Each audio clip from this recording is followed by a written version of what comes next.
बिस्मिल्लाहिर्रहमानिर्रहीम अल्लाहुम्मा सल्ली अला सय्यिदिना मुहम्मदिन व आलि मुहम्मद। मैं हूं मन्नान अशरफ और आप देख रहे हैं आपका अपना यूट्यूब और फेसबुक चैनल।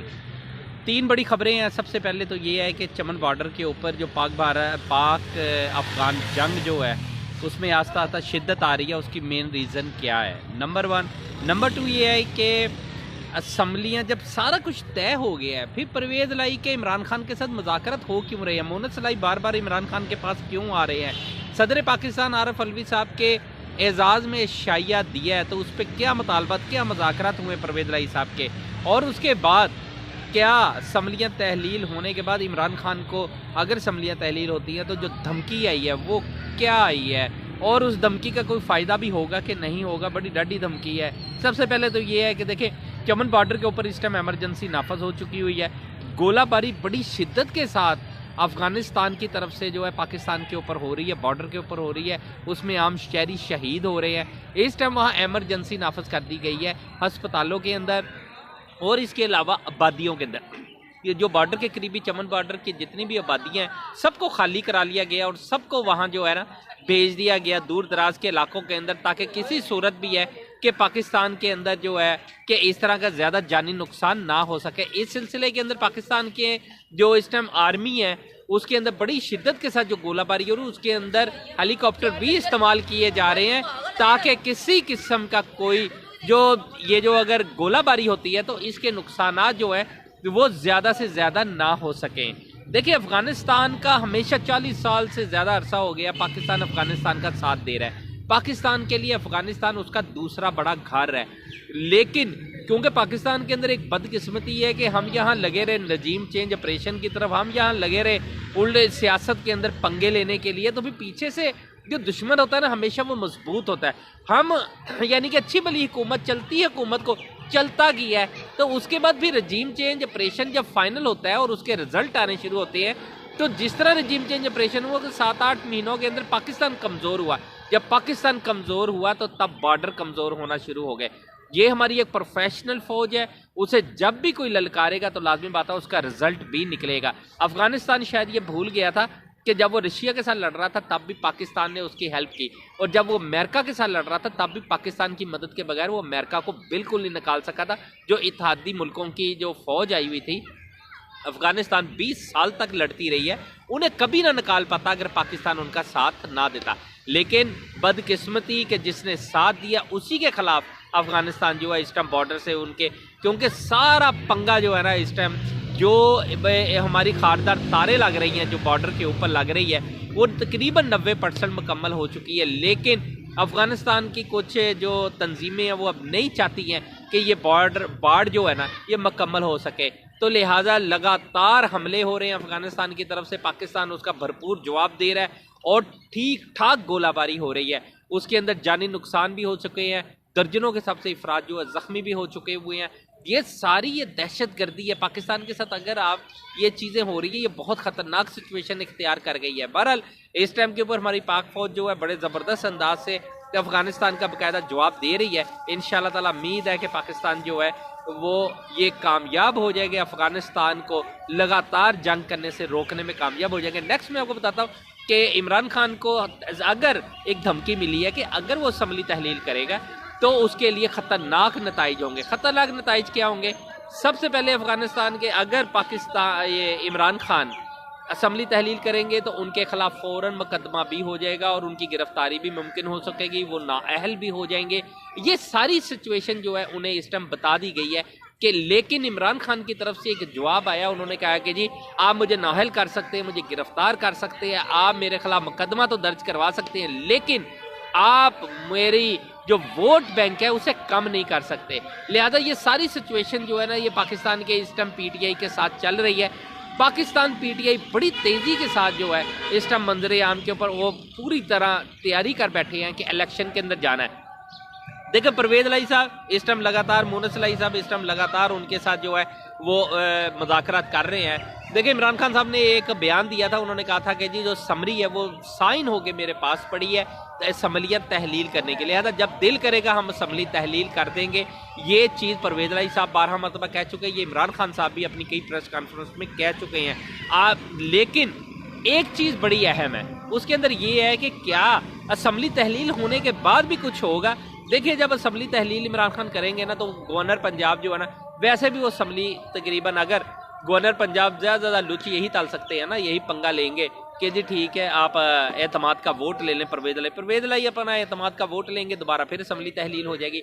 उसके जब असम्बली जाती है ना, तो समरी जाने के 48 घंटों के अंदर ही, जैसे 48 घंटे पूरे होते हैं उसके फौरी बाद असम्बली ऑटोमेटिक तहलील हो जाती है। ये एक कानून है। अच्छा एक चीज़ बड़ी अहम है कि ज़्यादा से ज़्यादा क्या करेंगे, इमरान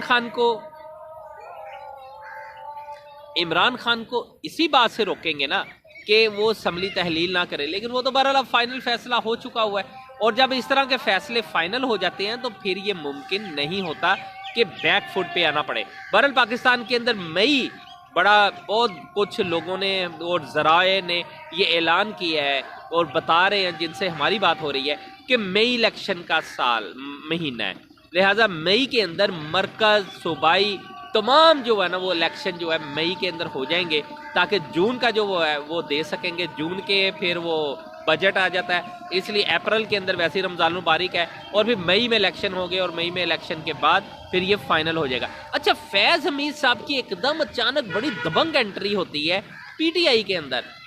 फैज़ हमीद साहब देखें, फैज़ हमीद साहब ने जब उन्हें पता चला, पहले तो उन्हें जनरल बाजवा साहब की तरफ से लॉलीपॉप दिया गया कि जी आपको आर्मी चीफ बनाएंगे, लेकिन उसके बाद जब उन्होंने देखा कि अब समरी के ऊपर सिग्नेचर हो गए हैं और जनरल आसम मुनीर साहब आर्मी चीफ तैनात हो गए, उन्होंने फ़ौरन अपना इस्तीफ़ा जो है ना वो बाजवा साहब को दे दिया और उसके बाद उस पर सिग्नेचर हो गए और वो अब रिटायरमेंट की लाइफ में आ गए हैं। अब वो रिटायर हो चुके हैं, ठीक है। लेकिन जनरल फैज़ हमीद साहब बहुत ही पॉपुलर पाकिस्तान के अंदर एक जनरल के तौर के ऊपर मंजर आम के ऊपर आए हैं और जनरल फैज़ हमीद साहब के ऊपर वैसे भी इमरान खान बहुत एतमाद करते। जब वो DGISI थे तब भी वो बड़ी मतलब बड़ा ज़्यादा कोऑर्डिनेशन थी उनकी आपस के अंदर, इमरान खान की और जनरल फैज़ हमीद की, मुख्तलिफ पॉइंट के ऊपर मुख्तलिफ वर्किंग रिलेशनशिप के दौरान वो बहुत से काम जो थे ना वो आपस में मिलके करते होते थे, जिसका बाहर ज़्यादा अंदाज़ा नहीं हो सकता था कि ये काम कौन कर रहा है, लेकिन उसके अंदर जनरल फैज़ हमीद साहब का बड़ा अहम रोल रहा है। बहुत से मामलात को हल करने में, बहुत से मामलात, बहुत सी करप्शन पकड़ने के अंदर जनरल फैज़ हमीद साहब ने अपना बड़ा अहम रोल अदा किया है। लेकिन मसला अब यहाँ आ जाता था कि जनरल फैज़ हमीद साहब ने फिर ना तो सलूट मारा जब आसम मुनीर साहब आर्मी चीफ बने हैं, ना उन्होंने वर्दी पहनी, ना उन्होंने उन्हें सलूट मारा और लिहाजा वो इस्तीफ़ा दे के घर आ गए। अब जनरल फैज़ भी देखें, जनरल बाजवा साहब के ऊपर एक मुख्तलिफ जो सहाफ़ी है ना वो ये कहते हैं कि जी जनरल बाजवा साहब जो है ना वो इस टाइम बी टीम के तौर के ऊपर काम कर रहे हैं, अंडरग्राउंड वो बहुत सी फील्डिंग बैठा रहे हैं, काम कर रहे हैं। नवाज शरीफ के लिए, PDM की हुकूमत को बचाने के लिए, PDM के लिए बहुत से काम हो रहे हैं, इमरान खान को फंसाने के लिए, इमरान खान के खिलाफ कंपेन चलाने के लिए, उसमें जनरल बाजवा का बड़ा अहम रोल है। ये मुख्तलिफ ज़राए, मुख्तलिफ लोग जो है ना वो अपने मुख्तलिफ प्रोग्रामों के अंदर ये दावा करते हैं। लेकिन जनरल फैज़ हमीद साहब की भी मुलाकातें हो चुकी हुई हैं, कुछ ज़राए ये भी अब दावा करते हैं, लेकिन जनरल फैज़ हमीद साहब वाकई PTI के अंदर आ चुके हैं, इसलिए कि बहुत ज़्यादा डिमांड है। बहुत से लोग कह रहे हैं कि जनरल फैज़ हमीद साहब PTI में आ जाएं, क्योंकि इमरान खान को उस पर बहुत उन पर एतबार है। जहाँ तक वो 2 साल तक तो देखें आर्मी एक्ट के तहत तो वो 2 साल कोई सियासी ओहदा नहीं ले सकते, लेकिन बैकफुट के ऊपर रह के तो वो काम कर सकते हैं, मुख्तलिफ प्लानिंग कर सकते हैं, मुख्तलिफ चीज़ों को मॉनिटर कर सकते हैं, लिहाजा वो अपना काम करते रहेंगे। मुमकिन है कि 2 साल के बाद जैसे ही वो इससे आइन के मतलब पूरा उतरेंगे, साथ ही वो जब मैदान में आएंगे सियासी तौर के ऊपर, तो इमरान खान उन्हें कोई बड़ा ओहदा दे देगा। मुमकिन है कि वो मरकज़ी PTI के मरकज़ी जनरल सेक्रेटरी फ़ौरन बन जाए। ये चीज़ें बहुत ज़्यादा काउंट हो रही है, क्योंकि जनरल फैज़ हमीद साहब की और ये इमरान खान साहब आपस में मेंटली अप्रोच इनकी बड़ी ज़बरदस्त है। लिहाजा पाकिस्तान की तरक्की के लिए जनरल फैज़ को भी अपना किरदार अदा करना पड़ेगा। और इमरान खान जो इस टाइम बिल्कुल डट चुके हैं, उन्होंने एक बात बाकायदा कह दी है, उन्होंने कहा है कि जी अगर ये मुझे नाअहल कर देंगे, मुझे गिरफ्तार भी कर लेंगे, तब भी अवाम को वोट देने से तो नहीं रोक सकते, मैं उससे बढ़ के वोट लूँगा और 2/3 मेजोरिटी के साथ मैदान में आऊँगा, हुकूमत बनाऊँगा।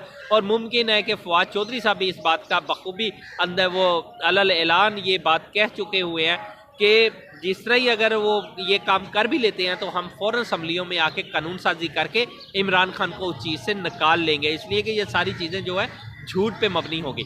चलते चलते एक बात आपको और बता दूं कि इमरान खान को जितनी मर्जी सजाएं हो जाए, जो मर्जी हो जाए, लेकिन एक चीज़ ज़रूर है कि सदर पाकिस्तान इमरान खान का है और सदर के पास वो तमाम इख्तियारात मौजूद हैं, वो किसी भी अदालत का जो फैसला है उसे कालादम करार दे सकते हैं। किसी भी यानी कि चीज़ का फैसला जो है, कोई भी पंचायती फैसला, किसी किस्म का, ख्वाह वो इलेक्शन कमीशन का फैसला है, कोई भी है, उसे कालादम करार दे के सज़ा माफ़ भी कर सकते हैं। लिहाजा इमरान खान को अगर कोई सज़ा होती भी है या कोई ऐसा फैसला उनके अगेंस्ट आता भी है तो सदर पाकिस्तान फ़ौरन उन्हें बंद कर देगा, ख़त्म कर देगा।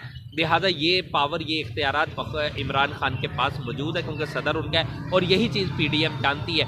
PDM इस टाइम के ऊपर चौधरी परवेज़ इलाही, चलते चलते जो बात रह गई है वो आपको मैं बता दूं, चौधरी परवेज़ इलाही साहब जो इस टाइम बार बार मीटिंग कर रहे हैं, वो एक ही डिमांड कर रहे हैं कि चौधरी शुजात और उनके बेटे की सीट भी एडजस्ट कर दें, क्योंकि उन्होंने मुतालबा कर दिया है कि हमें भी PTI की तरफ से सीट एडजस्टमेंट ज़रूर करवाएं। मेरा यहाँ तक अंदाज़ा, क्योंकि ज़रा ये बात बताते हैं कि चौधरी परवेज़ इलाही और उनके बेटे की सीट भी एडजस्ट हो रही है, लेकिन क्या ये फैसला इमरान खान ने मान लिया कि नहीं मान लिया। और एक और बड़ी अहम बात है कि उन्होंने अपने जो बंदे जो इस टाइम PTI के साथ खड़े हैं, 10 MPA जो हैं, उनकी भी सीटें एडजस्ट हो गई हैं और इसके अलावा परवेज़ इलाही साहब और उनके बेटे और उनके भतीजे, उनकी भी सीटें जो है एडजस्ट तकरीबन हो गई हुई हैं।